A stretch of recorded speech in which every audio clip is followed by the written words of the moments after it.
აქადამი, რომლებსაც მოაქვთ მოსახლეობისთვის ჰუმანიტარული დახმარება და სავარაუდოდ რამდენიმე წუთში ისინი უკვე მოვლენ აქ და ისრევენ საბადოებს.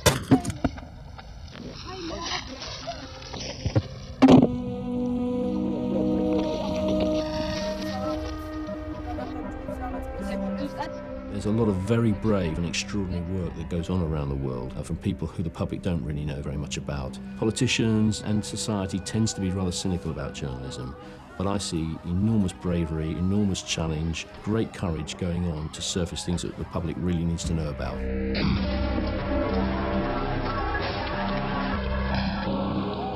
Journalists go towards danger when others move away. Journalists have to get involved with all sides of the conflict in order to get the story.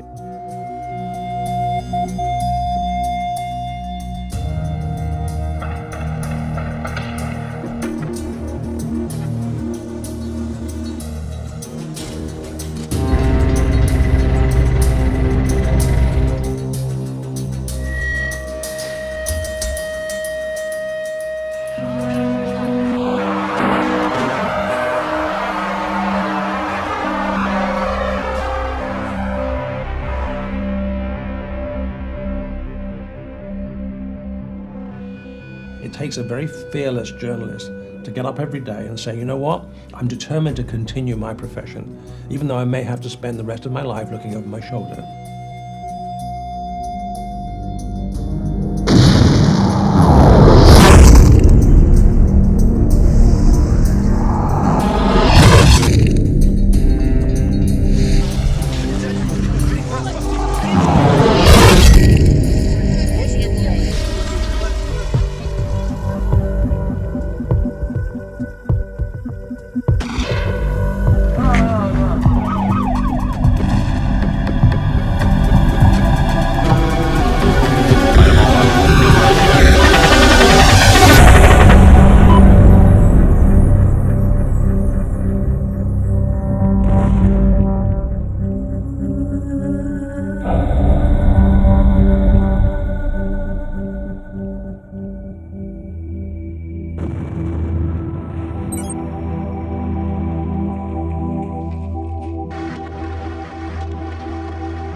I came here in 2003. I came to cover the US-led invasion. I got here about 3 weeks before the bombing campaign started, and I stayed for the next couple of years working on and off. I came because I thought the war was going to be covered pretty heavily in the Western media from the position of embedded journalists.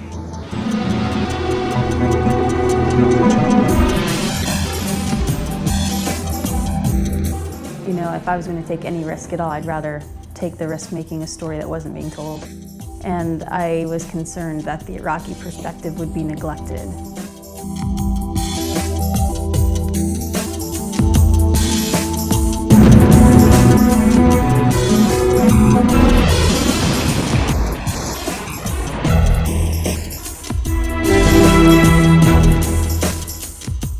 So I came and stayed in Baghdad and worked in Baghdad instead of working embedded with the US military. It used to be that you could do a mix of both. I tried to keep it 50-50 so that I saw the war from the soldiers' point of view and I saw the war from the local Iraqis' point of view. Journalists play this vital role as sort of an outside presence, an independent person to sort of see how this war is being conducted.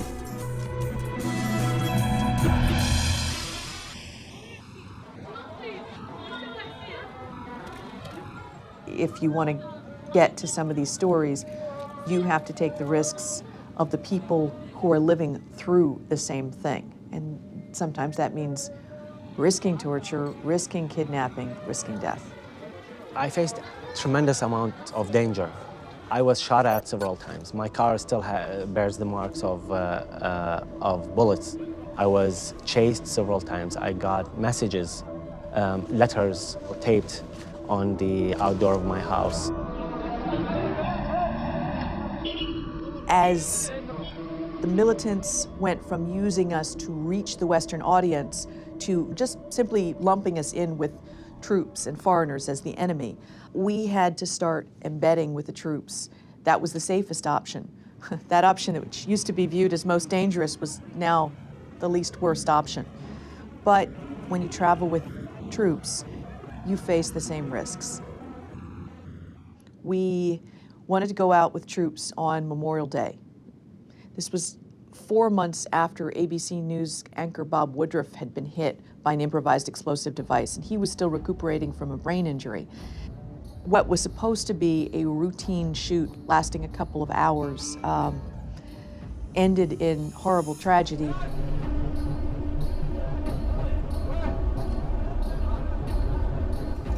We ended up parked on a residential side street, dusty, quiet, just about deserted.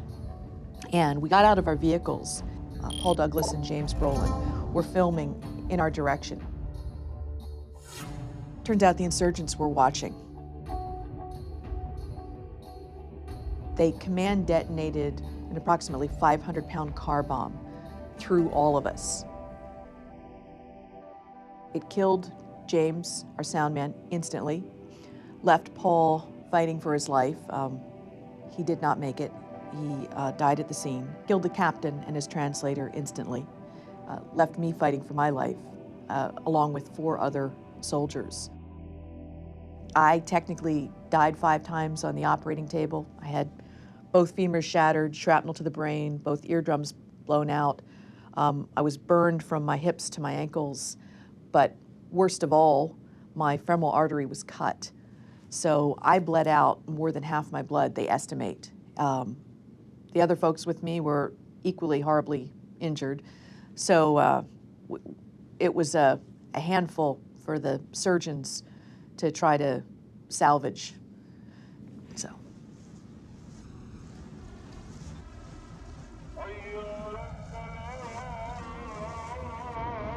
Kidnapping was and is a very real problem in Iraq. Criminal gangs, militias roaming around, finding ways to extort money. This is why we've had doctors, academics, lawyers, a whole lot of Iraq's intelligentsia just flee the country because they're at grave risk of being kidnapped. Anyone is at risk who can fetch a better ransom.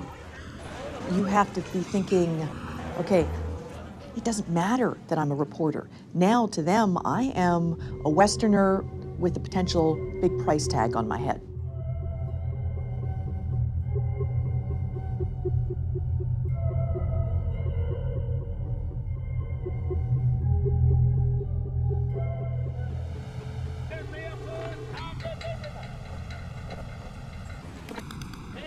Et on est allé faire un reportage avec Hussein, donc c'est le chauffeur, à l'université de Bagdad, où s'étaient réfugiés les habitants d'une ville bombardée par les États-Unis, la ville de Fallujah. Donc on fait notre interview, on est monté dans la voiture, on est sorti de l'université, quand une autre voiture nous a arrêtés, et des types avec des kalachnikovs nous ont fait sortir de la voiture. Et c'est vrai que vous avez vraiment l'impression d'être passé de l'autre côté du miroir. Je me souviens, j'étais dans cette voiture qui nous amenait, donc on était enlevés. Et je voyais à travers la vitre la vie qui continuait pour les gens, c'est-à-dire les gens dans les voitures à côté, avec un type qui fume, sa femme, des gens qui mettent la radio, il y a beaucoup d'embouteillages à Bagdad, donc on voyait bien. Et je savais que j'étais déjà dans cette voiture, dans un autre monde. C'était parti, quoi. Il n'y avait plus moyen d'arrêter. Et donc c'est d'autant plus étrange qu'il y a beaucoup de checkpoints, etc. Et on passait un checkpoint, je me disais, je me disais, tais-toi, baisse-toi pour pas qu'on nous voie. Et voilà, on a traversé le miroir. You lose control, you become completely powerless just in a matter of seconds. They think they have this enormously valuable prisoner, they think they're going to get enormous ransoms. My name is Florence Aubenas. I'm French. I'm journalist in Libération. Please, help me. My health is very... La négociation avec les preneurs d'otages se joue. Nous, on était enfermés dans une cave, on voyait personne. On était dans le noir, on avait très peu à manger, on ne se lavait pas. Donc on avait une vie d'animaux. Donc on était enchaînés par terre, donc c'était vraiment cette vie-là. I ask especially Mr. Didier Julia, the French deputy. Please, Mr. Julia, help me, it's urgent. Quand moi j'ai été otage, dans l'endroit où nous étions détenus, il y avait 13 autres personnes qui n'étaient pas journalistes. Il y avait un journaliste pour 13 citoyens. Nous, on n'est jamais que la face apparente, j'allais dire, d'une répression qui touche en général tout le monde quand elle arrive sur nous.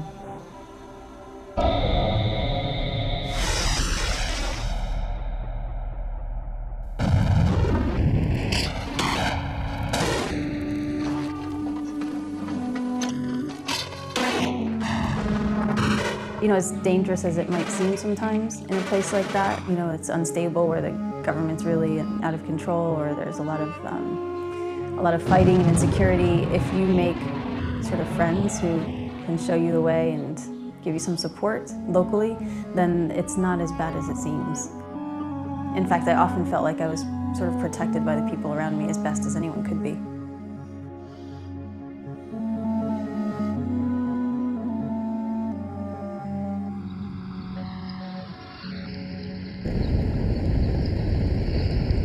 The basic rule is that you are only as good as the local journalist you're working with.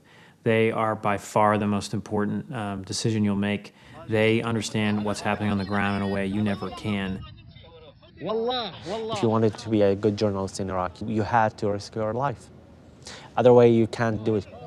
We risked our life to get the story, and it was worth it. I really believe there's something called ground truth that journalists get when they go into a place, talk to local people, and they see with their own eyes what is happening, and there are facts that they can convey. As you may have heard, a Reuters television soundman was killed today while driving in Baghdad. He was killed by US soldiers, and a cameraman was wounded. Unfortunately, this kind of thing is alarmingly common. The Geneva Convention, of course, means that civilians can't be targeted, and journalists are, by definition, civilians.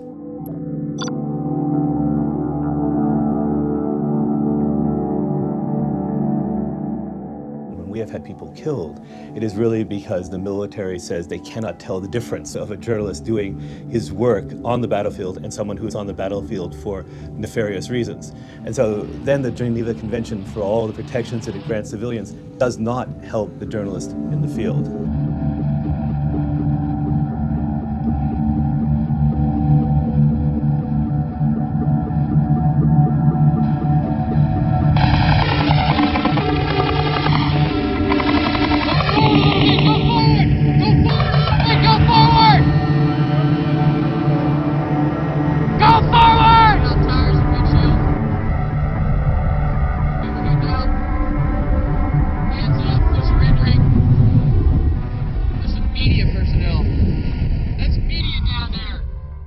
I do not believe that the military is anti-journalist. I do believe that the military is facing a very different kind of battlefield, where you don't know who's a friend and who's an enemy. It's a very frightening place for journalists and for soldiers. About 1/3 of the journalists who get killed, which is about 1,000 over the last 2 decades, 1/3 of them are killed in armed conflict. The actual problem in terms of numbers is really on the local level. That's where most of the journalists get killed, not foreign correspondents, local journalists.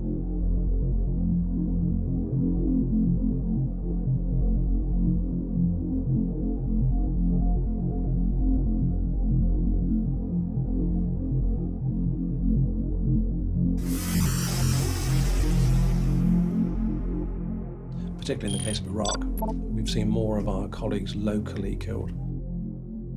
They live there. The front line, if you like, is outside their front door.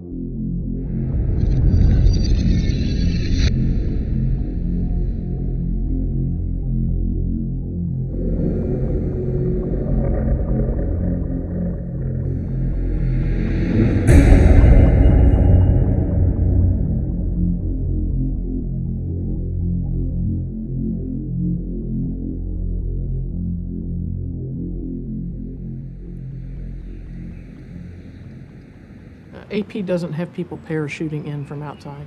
We have people who live and work in those countries. We feel that it's important to have folks who live in a place explain it to the world.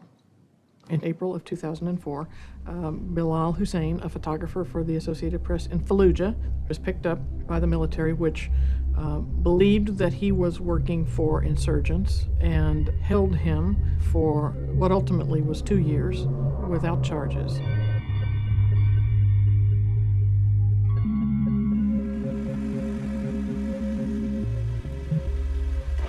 During the U.S. Marines' siege of Fallujah, as they were trying to drive the insurgents out, Bilal stayed. It's his native city. He took a lot of pictures of insurgents fighting and lots of other scenes of, fighting and destruction and the citizens there. At the time, that was very controversial. And there was a lot of unhappiness that AP was showing both sides of the fighting.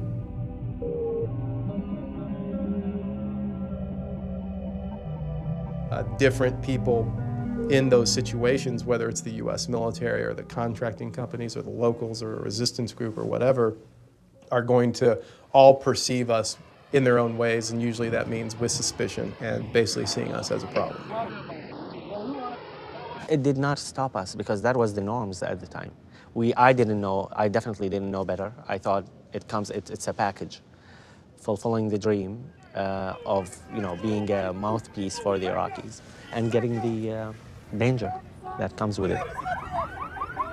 In recent and ongoing conflicts like Iraq and Afghanistan, the highest death toll, if you like, is indigenous journalists, particularly in the case of Iraq. Yeah, I would like that. We've lost colleagues who were local journalists filming alongside or close to insurgents.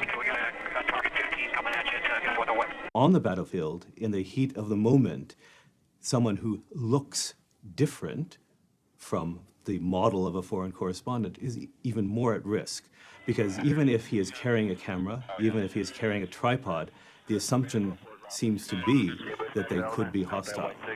That's a weapon. Yeah. What happened in 2007 to the two Reuters journalists in Iraq was a terrible tragedy, and one that was brought home to all of us when we saw the footage that WikiLeaks released. And I think that really brought home the horror of modern war and why it is so dangerous. Yep, he's got a weapon too. Hotel 26, Crazy Horse 18, have 5 to 6 individuals with AK-47s. Request permission to engage.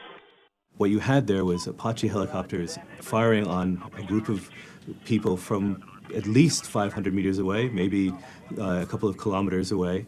You have the assumption that everyone in that group is of a type. You have the assumption that because there were weapons in that group, that everyone in that group was armed and somehow dangerous.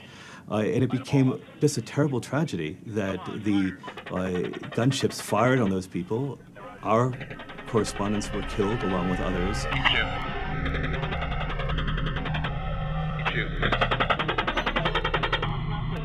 What's left of 2-6? We need to move time now. All right, we just engaged all 8 individuals. We need answers to the questions about how these situations happen. We've engaged and will continue to engage very actively with the authorities because we don't take for granted that people just happen to be in the wrong place at the wrong time. They were walking with a group where there were arms. Now, in 2007, in Baghdad, that was extremely common. Everyone was walking around with arms. But it became clear in the course of investigating this that because they were walking with this group, they were assumed to be hostile. And so we changed our rules and said, don't go anywhere near anybody who is carrying a weapon. Now, that makes it more difficult to do your job as a journalist, especially in a place where everyone is armed. But we felt it was a necessary precaution to take. The cordon off the building that the helicopters killed the personnel on. Don't go anywhere else. Please cordon off that building so we can get on top of the roof and SSE the building. Over.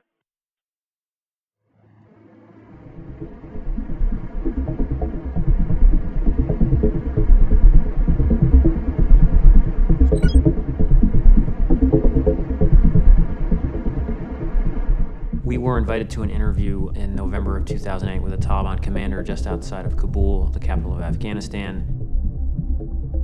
The local journalist I was with had interviewed this guy before. He had done the interviews with these two European journalists, and he had not done anything. And so they had this relationship, and he felt it would be okay. The issue of being taken hostage is a very tricky one. I mean, there are conventional ways to, if you like, avoid being a target. But at the end of the day, if someone's determined to take you hostage, then that's going to happen. We were told to drive to a meeting point where we would meet these men who would take us to this interview.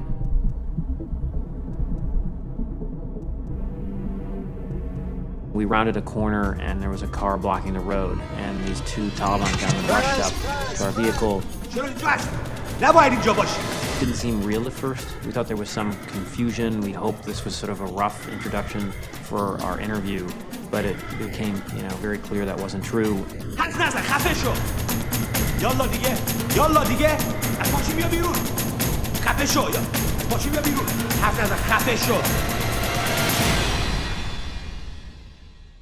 The key aspect of David's kidnapping was most of the drama was played out in Waziristan, which is, the absolute bastion of the armed militant groups of the jihad in Afghanistan. The initial demands in my case were for $25 million in cash and the release of 15 prisoners from Guantanamo Bay, Cuba. There's no kind of clear rules on what to do in a kidnapping. And, we survived, so I guess we did the right thing. But the idea that these militants are going to somehow have a sort of reasonable way of resolving the case doesn't apply. And we spent the next 7 months in captivity in North and South Waziristan, shuttled from house to house, and we were able to finally escape from captivity in June of 2009, and we made it to a Pakistani military base, and then we're allowed to go home.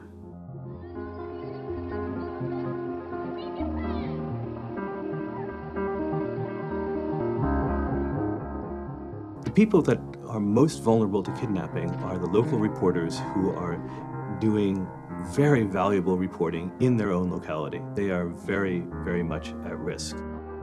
There are some differences between the threats to the national journalists and the international journalists. In terms of the perceived rewards, somebody who's conducting a kidnapping, they expect to get more out of it if they get hold of an international journalist.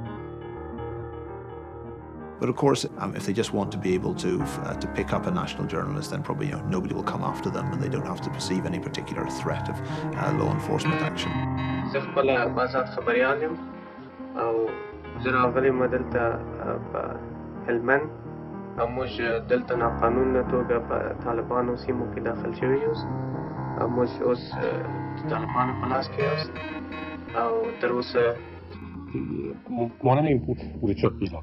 بودم هلاکت خوب است انسان است مگر حداقل چی خودم خود اعلام نکرد تاریخ خود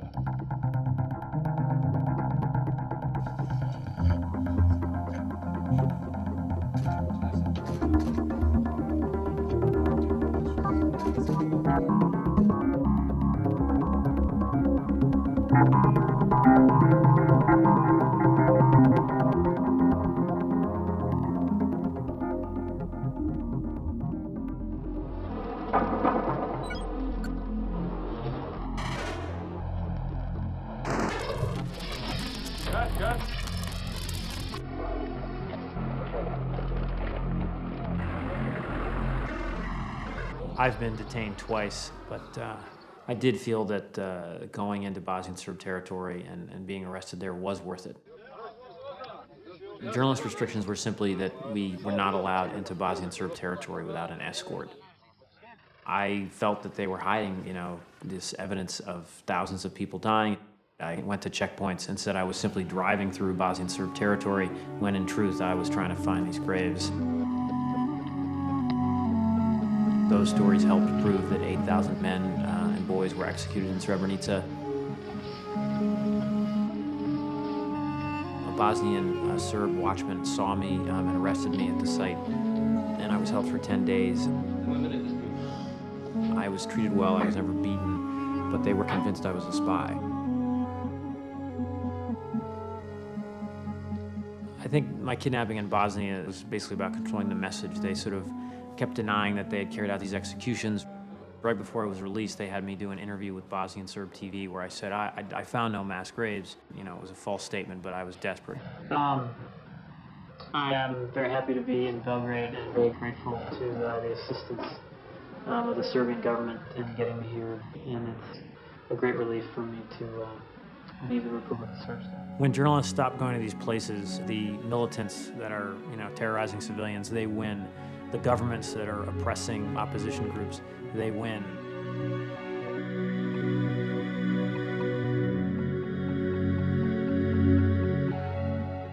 our job is to report the world and to tell the rest of the world what's happening and to shine light in the darkest corners of the world. But we have to go on working very hard to find the right way of doing that, the safe way of doing that, that doesn't put journalists and news teams' lives unnecessarily at risk.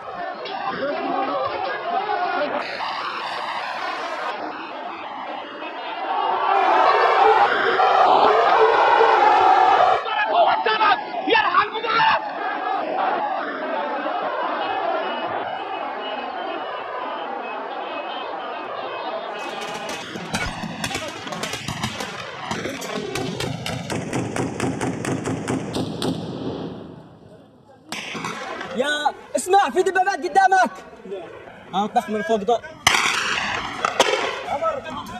Why can anyone really think that our calling as journalists is any less important than the calling of a soldier? I don't believe it is. The sooner we understand and manage that, the sooner we're actually going to come up with safety policies that are really effective.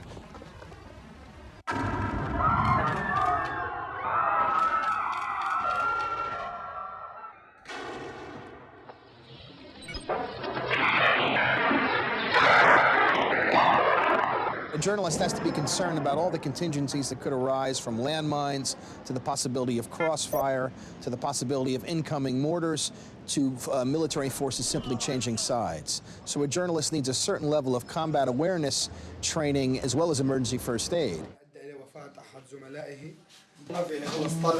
When the shelling started, I don't really remember much after that. There were a couple of close hits, and then we took a direct hit somewhere. I was injured in the leg. I think my colleague Marie Colvin is dead, and Remy also is dead, as far as I know. I don't know much at the moment. As long as people are fighting each other and killing each other, and doing so in the acquisition of power or territory or, a point of view, journalists have to be there. We have seen a rise in this culture of impunity in some of the world's most dangerous countries, not about talking about war zones now, but countries like Mexico, where to kill a journalist is easy censorship. So journalists who make themselves awkward, who do investigative work, who get on the wrong side of particular crime gangs or even particular political divisions make themselves vulnerable. And we've seen that rise inexorably again over the last decade.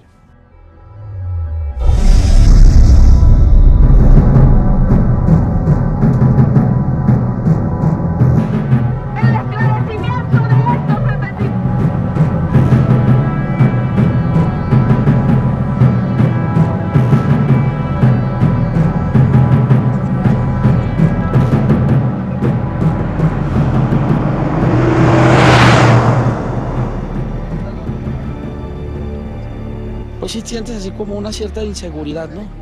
Porque es un peligroso el trabajo de ser reportero aquí en México. Lo han dicho organismos internacionales de periodismo, que es más peligroso ser periodista en México que en el propio Irak. Continúa, lo que usted escucha son disparos de arma a fuego calibre de fusil, y también hay sonido más fuerte aún de lo que está ocurriendo en esta frontera de Reynosa. El enfrentamiento entre fuerzas federales y lo que viene siendo prácticamente alguna célula de delincuencia organizada. El armamento que usted escucha en este momento. Unfortunately, in many cases in these regions, authorities are co-opted by criminal organizations. The influence of the cartels in many of these areas is huge over law enforcement, politicians, and state prosecutors. And in most cases, these people are in charge of investigating these crimes. Los cárteles no pueden subsistir sin la ayuda del Estado. O sea, los policías son los que les abren paso, los que dejan de investigar, los que les proporcionan vehículos, los que les proporcionan logística, y eso es lo que afecta a los periodistas en este momento.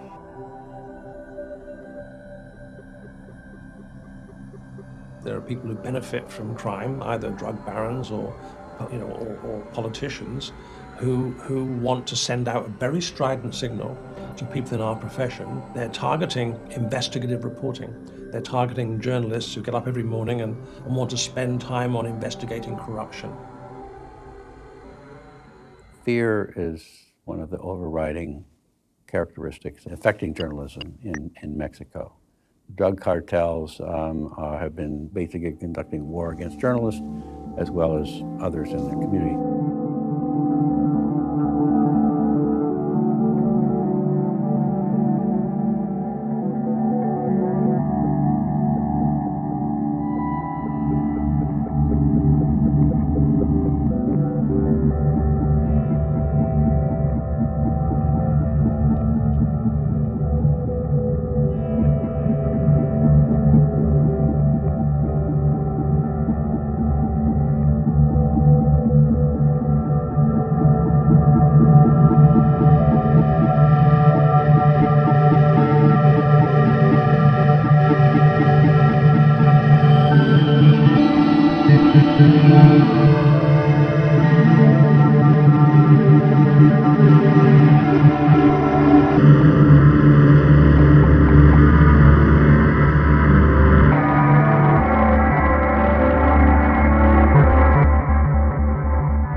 In pursuing what was not merely my job but my passion, I exceeded sheer reason on many occasions.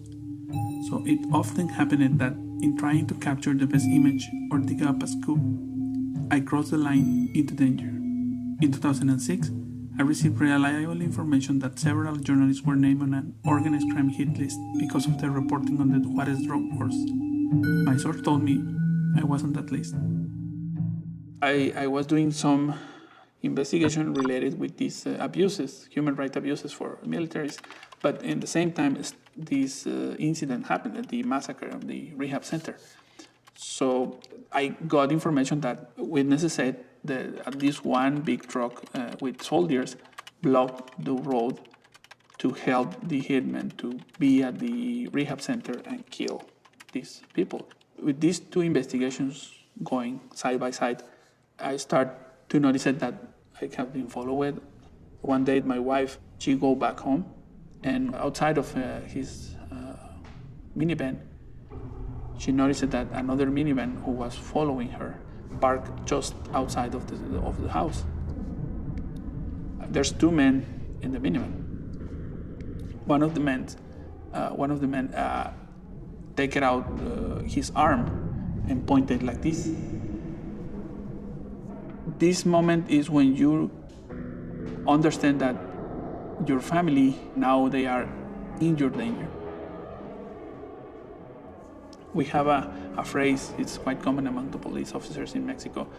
They say that the heart and your stomach gives you good advices. So you have to learn to listen to them.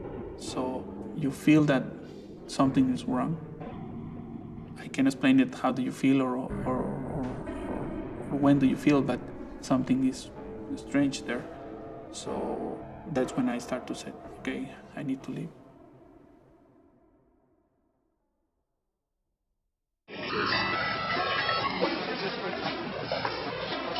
According to CBJ research, more than 85% of crimes against journalists go unsolved. It's a huge problem, which in many cases perpetuates a climate of fear and intimidation, where journalists and media are wide open to attacks. Impunity is a green light for those who attack journalists in places around the world.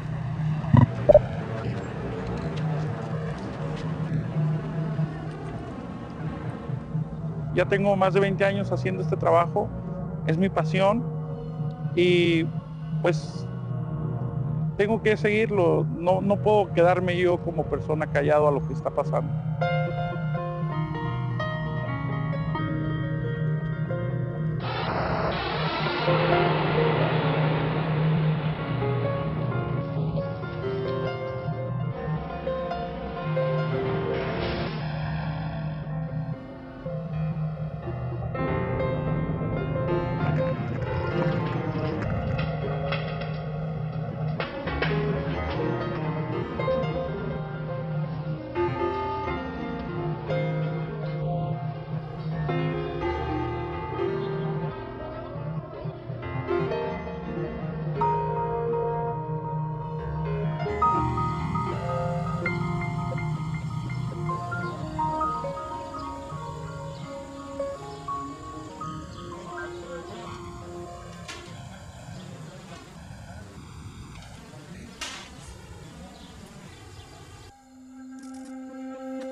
Intimidation goes the whole scale, and I think you have to look on a case-by-case basis whether the journalist is simply afraid of losing his livelihood or whether that journalist is afraid of losing a limb or a family member or his life. And all these things have happened, all these things are happening, all these things are very much real for people in the journalistic community. Usually, they call you, they send you a message through some, even for a journalist, for another journalist or a friend or a lawyer, they call you, they send you, hey, you know what, you need to stay out of this area. En Tijuana, en finales de los 80, principios de los 90, los hermanos Arellano Félix andaban haciendo negocios de manera muy abierta, andaban reclutando jóvenes de la sociedad de manera muy abierta.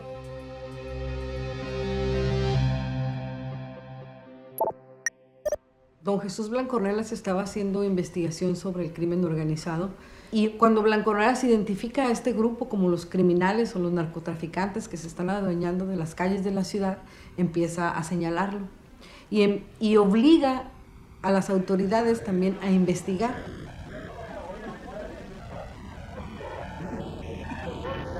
Los hermanos Arellano Félix mandan a asesinar a Blancornelas, producto de lo que habíamos publicado en el semanario. Ahí asesinan a Luis Valero, que era su asistente y chofer, y don Jesús, bueno, milagrosamente sobrevive.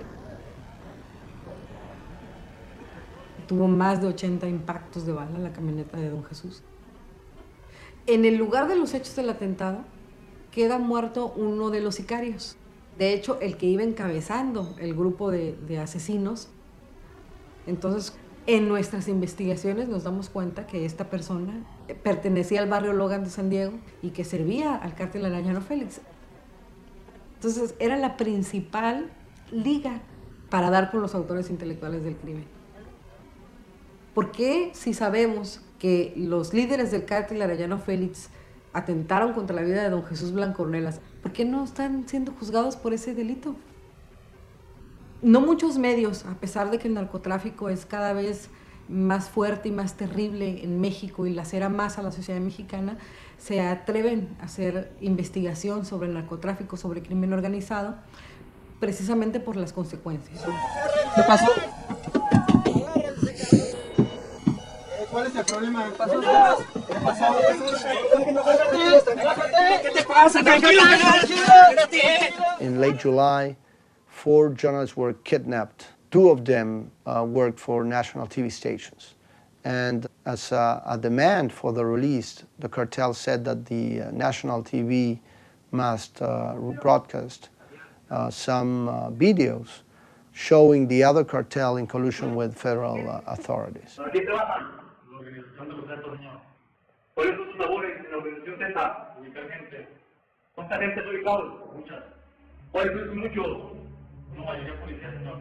So the drug war in Mexico is not only fought in the streets, it's also a war for the control of information. And there are indications now that the cartels are trying to influence the information agenda more widespread. Cartels are telling publishers, editors, and reporters what they can publish or what they can't publish.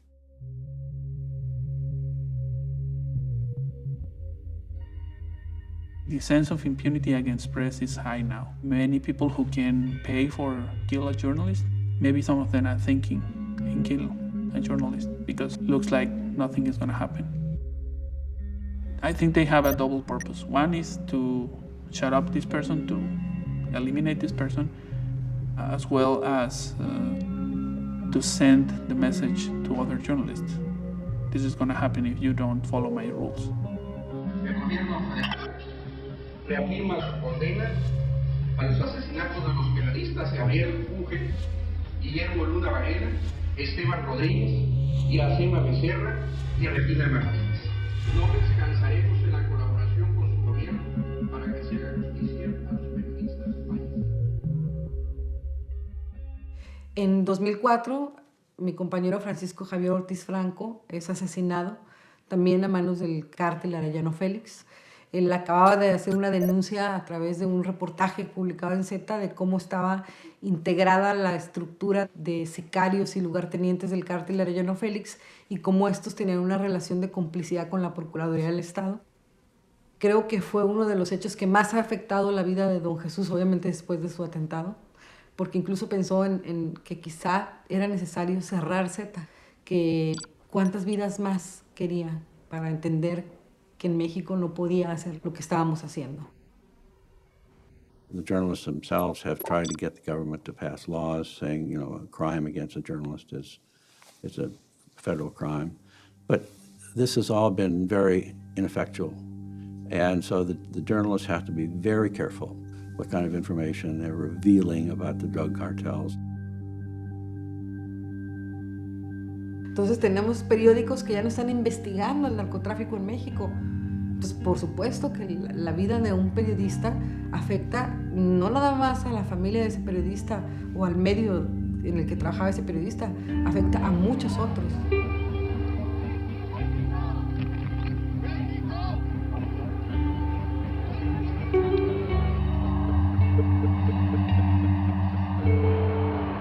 Censorship in Mexico is basically a result of the threat of violence imposed by the drug cartels and the failure of the government to provide minimal safety guarantees for reporters and the media to do their work without fear of reprisal.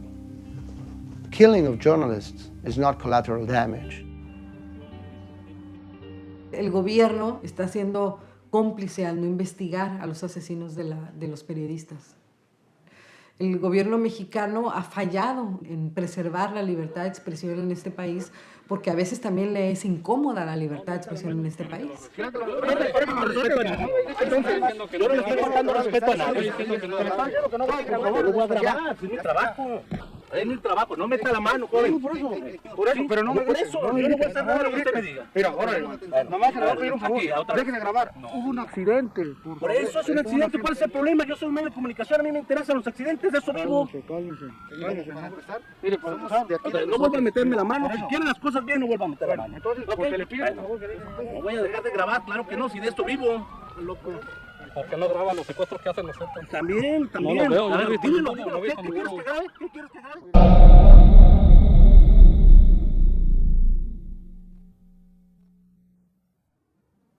En Z nosotros tenemos muy claro que nuestro compromiso es con los lectores nada más.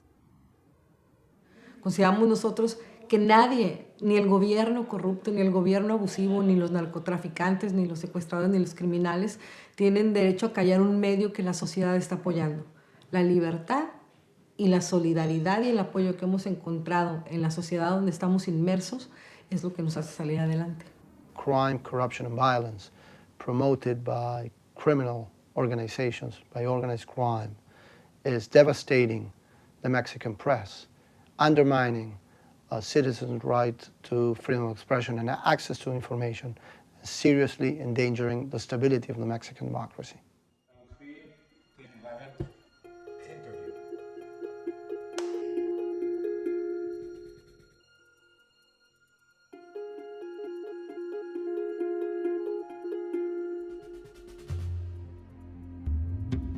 Having seen the pervasive climate of violent crime and impunity, I could not simply let myself be killed under some lonely street light. In September 2008, I left Mexico with my family. I went to Vancouver, Canada. I'm still alive, and I'm fortunate for that. But I feel the pain of having fled my country and my profession. I now have a part-time job as a janitor, the only work I could find after 14 months of unemployment. We are alive, out of the crossfire, but having lost so much.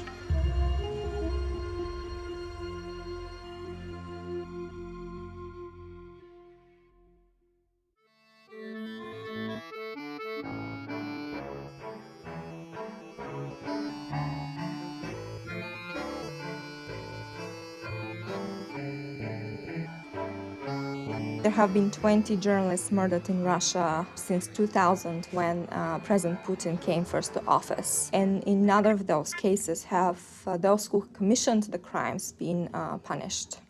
Journalists are targeted for their work when, in the process of reporting, they come to cross powerful interests.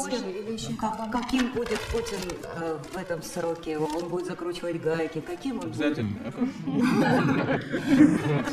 А вы, вот, кстати, о гайках. Не расслабляйте. Кстати, о гайках вы накануне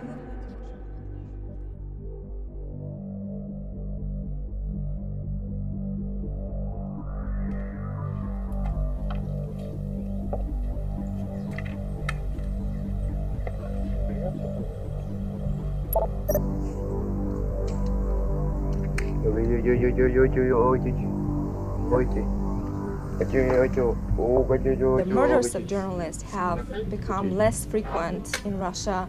Attackers have favored severely injuring and even maiming journalists on the job.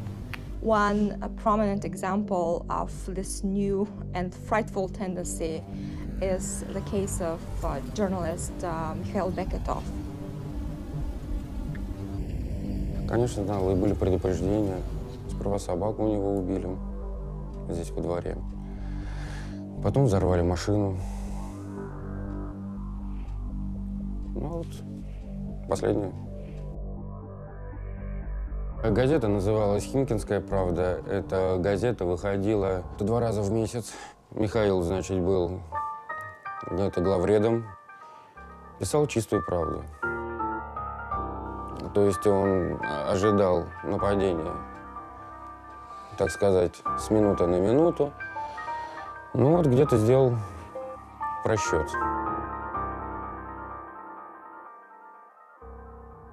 К Мише прислали 2 киллеров.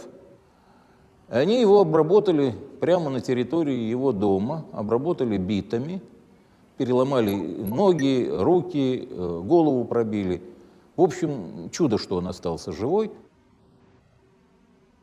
Пролежал он там сутки на морозе. И только то, что он военный, он десантник, он командос. И только из-за того, что вот его такое могучее абсолютно здоровье привело к тому, что Бекет остался жив. He was a towering figure before the attack, and he had been long at odds with the local administration. He would not relent, and he paid the most severe price. Even though he's alive now, he cannot do his job anymore.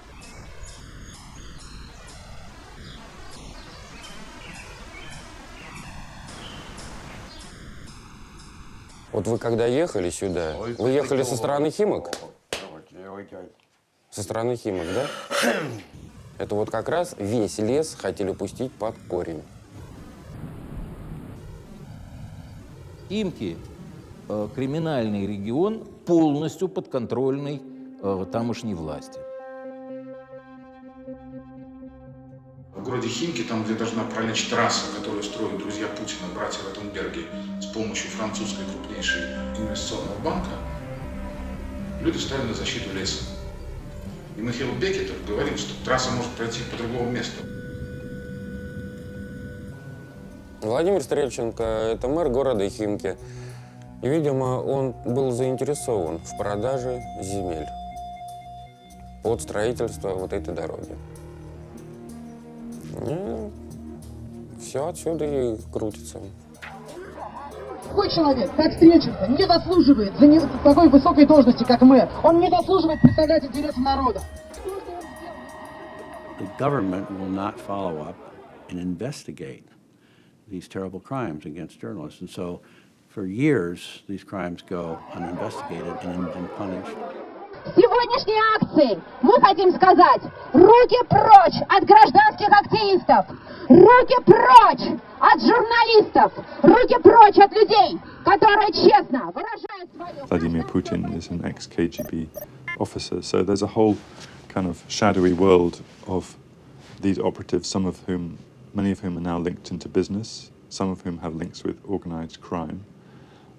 So if you want to do a business deal or you want to take someone out, you have access to people who can do it for you. Эти люди действовали сами? Или у них... То есть у них не было заказчика? Был заказчик, да? А как вы думаете, заказчика найдут? Ну, заказчик, он говорит, это уже неизвестно. В каком хотя бы примерном состоянии следствия? В тупиковом.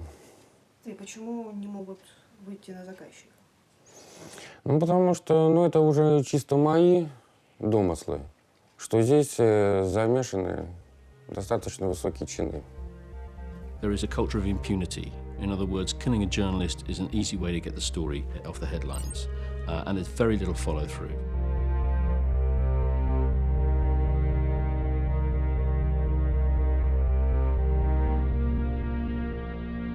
Anna Politkovskaya was, without a doubt, Russia's bravest investigative journalist, but she was most famous for her reporting on Chechnya. At one point she was abducted there, and then released. She was threatened several times. You have to be on the run all the time, change clothes, stay alert, simply to do your job as a journalist, to collect information from both sides. The kind of terrible irony is that she was someone who faced death so many times in Chechnya, and then she was actually murdered in the lobby of her apartment block in Moscow. She was just stepping into the elevator and someone surprised her and shot her. Расследованными, по большому счету, дела оказываются, но в них расследуется убийство, а, как правило, конфликт у журналиста возникает на уровне заказчика. А заказчиков этого убийства в деле, как правило, нет.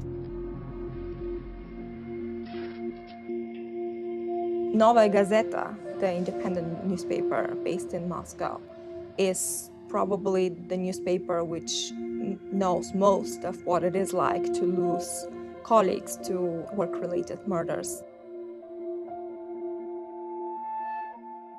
Погиб Игорь Домников, убит наемными убийцами. Он очень много и серьезно писал специальные репортажи про коррупцию. Погиб Юрий Щекочихин, который всю жизнь занимался противодействием коррупции. Убита Наташа Истемирова. Она после смерти немного писала. И теперь фактически Чечня – закрытая зона для большинства изданий. Убиты Настя Бабурова, молодая совсем девчонка, 20 лет, стажер, еще даже в штат не был. И Стас Маркелов, который вел множество дел редакции адвокат, также он занимался делами антифашистов, то есть он преследовал националистов, расистов. You have a top leadership in the country that, while they give lip service to free expression, they really don't believe in it. When Vladimir Putin comes on the record and says days after murder of Anna Politkovskaya that her role in society was insignificant, when he says that her journalism didn't matter, that gives an extremely damaging message that the journalism that she was doing doesn't matter. To this day, we don't know who ordered the gunman to her doorstep. People sort of were guessing pretty much from the beginning who might be responsible, but it's very difficult to pin these people down, and it's very difficult to prove responsibility. Я считаю, что волоска моего корреспондента не стоят те факты, которых он добудет. Видимо, мне уже пора с этой работы уходить, потому что я очень боюсь, и справедливо боюсь, у меня за спиной там портреты висят, рисков для своих людей, и всем объясняю, не стоит ни одной слезы ваших родителей, любой материал, даже самый сенсационный, который вы приведете в газету.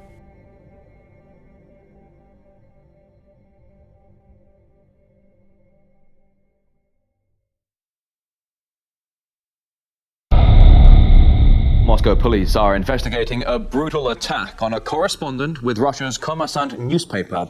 Oleg Kashin was fiercely beaten near his home and is now... Я высказывался не как расследователь, скорее, а как комментатор, который там называл дураков дураками, подонков подонками и так далее. Наверняка это многих раздражало, и, в принципе, таким большим сюрпризом нападение для меня не стало.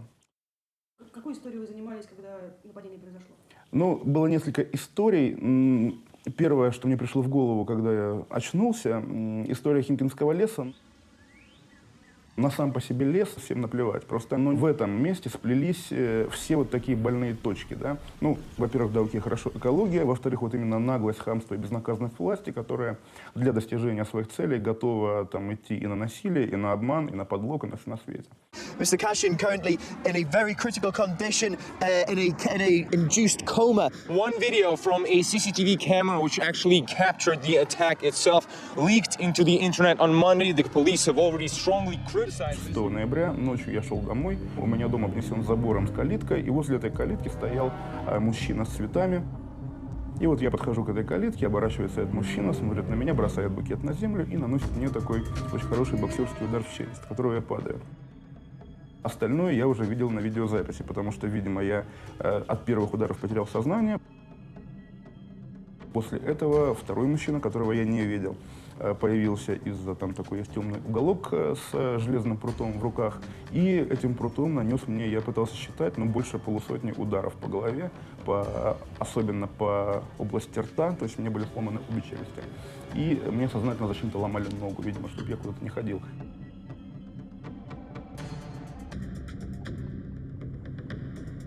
Еще, собственно, когда я очнулся, мне врачи сказали, что у меня просто рука была забинтована, что у меня ампутирован один палец и сломан еще один. Естественно, у меня возникла тут же романтическая версия, что мне сломали палец, чтобы я не писал.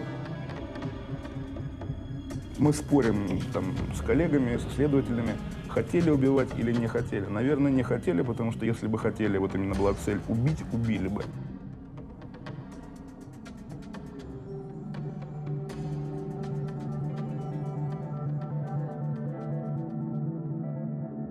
То, что моя история вызвала взрыв негодования среди моих коллег, именно такое единение, меня это безумно удивило, когда я пришел в себя, потому что я не представлял, что вот в такой мере есть, по крайней мере, какая-то солидарность у журналистов. Раздражение копилось, там раздражение, негодование со всеми убийствами.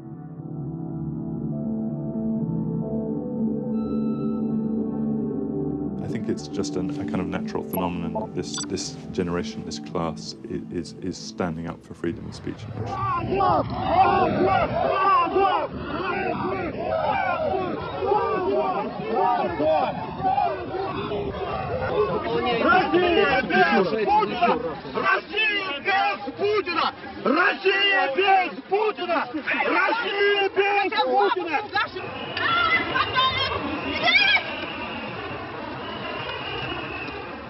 К сожалению, проблема нашей власти не связана с выживанием нашей журналистики. Им журналистика, для того знания, которым они руководствуются, для руководства страной, им совершенно не нужны журналисты. Покажи документ, покажи. Вот я показываю документ пресса, эхо Москвы, фотокорреспондент. The role of the journalist is to provide transparency, to tell what's really happening, to uncover the true story, to cut behind the propaganda, to cut behind the government line. So it's vital work. It's work that has to be done.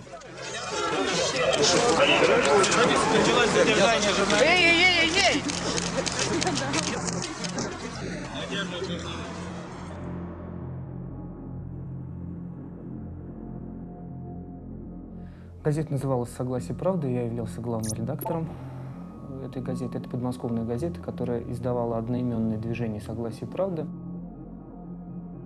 И основную цель этого издания мы ставили информировать население о чиновничьем безумии. Мы митинговали против повышения роста квартплаты. После того, как митинг закончился, я попросил людей нас сопроводить, потому что мы боялись, что милиционеры могут себя повести неадекватно. Я шел последним. Как ни странно, ко мне подошли 3 человек. Они были в штатском. Потом уже мы узнали, что это были сотрудники милиции. Вот, без объяснения причин они изломали мне руки и стали меня избивать.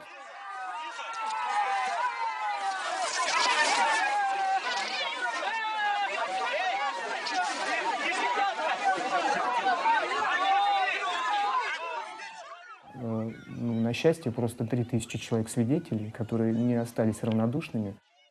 Они просто отцепили в кольцо и начали милиционеров оттеснять, бабушки с палочками там их отпихивали, кто как мог. Я несколько раз терял сознание, потому что били, естественно, по голове, когда они поняли, что они меня увести не могут, но самое больное место — это голова. До сих пор остается вопросом, кто избил меня. До сих пор эти лица официально не установлены. Более того, милиционер, который на меня нападал, самый главный, который вот меня бил по голове, получил повышение, стал заместителем начальника сразу после вот инцидента с моим избиением. Whenever enterprising journalists are slain or silenced or drowned and marginalized, everybody suffers. Ну вот, к примеру, часть дела по экстремизму, который против меня заводили. Сколько пришлось бумаг? 3 экспертизы. То есть в настоящий момент для журналистов закон, который позволяет их просто отстранять от их деятельности путем обвинения их в экстремизме. Давайте, стартом будьте добры, пройдите, пожалуйста. Давайте, пройдем. Нельзя говорить, что в России как-то особенно опасно быть журналистом. В России особенно опасно быть кем угодно. Я не пойду с вами никуда. Я никуда с вами не пойду. Ваши действия незаконны. Вы нарушаете мои права. Экстремизмом называется несогласие с мнением начальства, выраженное в любой резкой форме. Как 6 гармошек растягивается до любой широты и играет при этом любую необходимую власти мелодию. Если бы мне уже задним числом сказали, а вот не пиши про это, и про это, тогда тебе не проломят голову. Наверное, я бы сказал, идите нафиг, я все равно буду об этом писать, но в принципе это только как бы такая вредность и глупость моя, потому что, конечно, это того не стоит, безусловно. То есть я бы лучше вернул себе этот палец, на самом деле, чем написал бы лишнюю заметку, это правда. И для Стаса можно сказать таким периодом. It's a measure of a civil society to have an active, aggressive press. And when that starts to break down, civil society starts to break down. Сейчас почтить память наших товарищей. Сегодня можем ли мы говорить о том, что мы живем в гражданском обществе? Да нет, конечно. Наше общество расколото сегодня на людей, которые действительно хотят прогресса нашей страны в сторону свободной России, и огромное количество людей, которые тянут нас назад в сталинщину, в самые темные пропасти несвободы. Это, всем понятно. Мы будем всегда говорить о том, что у нас демократия, о том, что у нас народ управляет страной. Но если у нас на местах будет твориться такая вакханалия, такое безумие чиновников, коррупционеров, бандитов, нас никто не будет уважать в мире.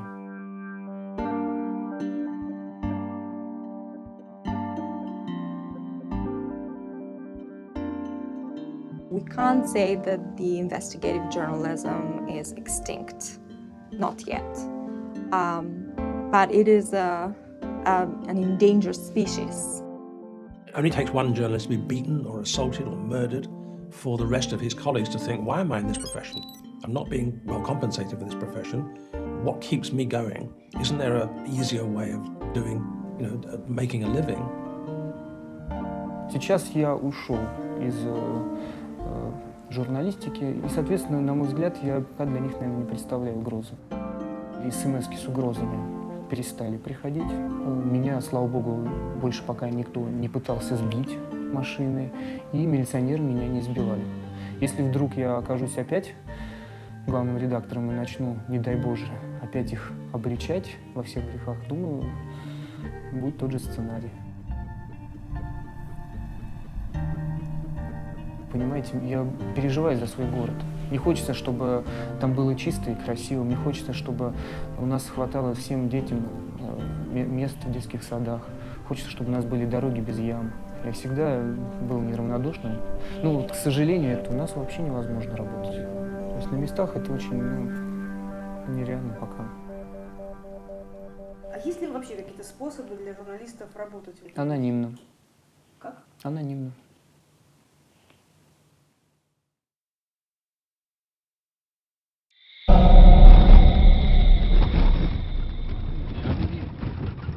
Gürcü gücü olması gerekiyor ya. Geri.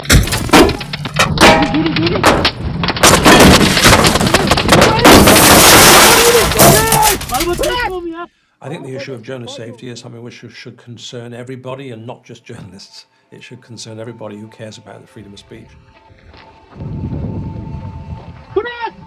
If you could surface some of the bravery and some of the courage that goes on in order to tell the world what's happening, then I think that society would respond better to the business of journalism and what we're trying to do. Certainly politicians think the media is incredibly powerful. Why don't we use some of that power to support those people who need it, to support the safety of those people who are taking all these risks, by ensuring that there is a penalty more often than not for killing a journalist. So have managed to persuade the United Nations Security Council to sign up to Article 1738, which sends out a very strong signal that you can't murder journalists and hope to get away with it. The Daniel Pearl Act was passed, which said that the US government really called on nations to protect journalists and not to allow something like that to happen. However, much like the UN resolution, it's a statement of intent.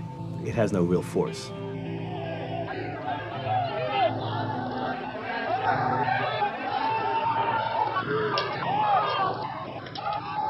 Almost everyone I know who does this has this sense of mission.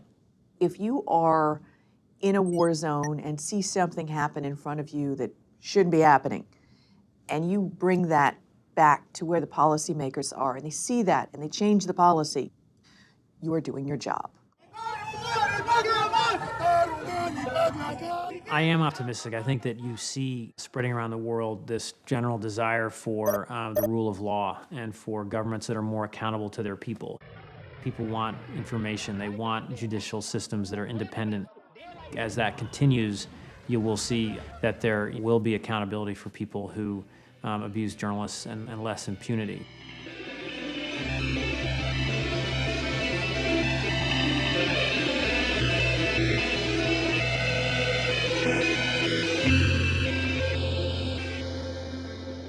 It's really common, I think, for people to be looking for new sources of information. And I think that that really underscores and puts more importance on journalism and how great the need is. It's like we need fresh air to breathe. You know, we need it, we know it when it's not there, we suffer from its lack, and we're going to look for it. Moi, j'ai une vision toujours un peu romantique du métier de journaliste. J'adore mon métier, c'est ma passion, c'est ma vie. Et je crois que notre métier est dans la prise de risque aussi. Alors il faut la contrôler, il faut faire très attention, d'autant plus attention, mais je ne pense pas qu'on puisse se permettre de dire à un pays, donc nous, on n'y va plus, au revoir tout le monde, et on vous appellera dans quelques années quand ça ira mieux pour interviewer ceux qui ont survécu. Ça, on peut pas se permettre de faire ça quand on est journaliste.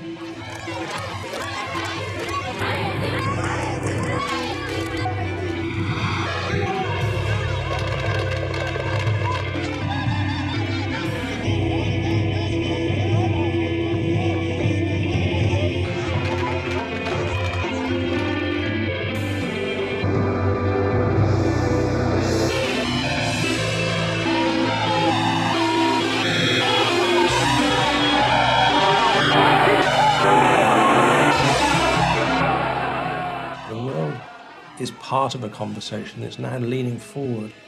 Not only does it want to know about what's going on, it wants to influence the outcome. So the most humble person anywhere in the world with a handheld telephone can play a part in that conversation and can influence the outcome. Anywhere that there are journalists working, I think, is actually good for democracy, good for society, good for the population at large. People need to know. People need to be able to make up their own minds. Ce qui nous intéresse quand on dit ça, c'est de dire la presse, c'est nous parce qu'on écrit, mais c'est vous parce que vous la lisez. Et défendre la liberté de la presse, c'est vous défendre, c'est pas nous défendre.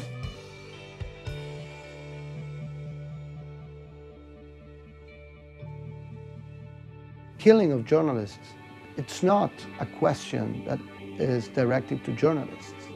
This is a question that is directed to society. When we put something on the air that help someone who had no way to reach the levers of power. That's what the fourth estate is all about. That's why I'm risking my life.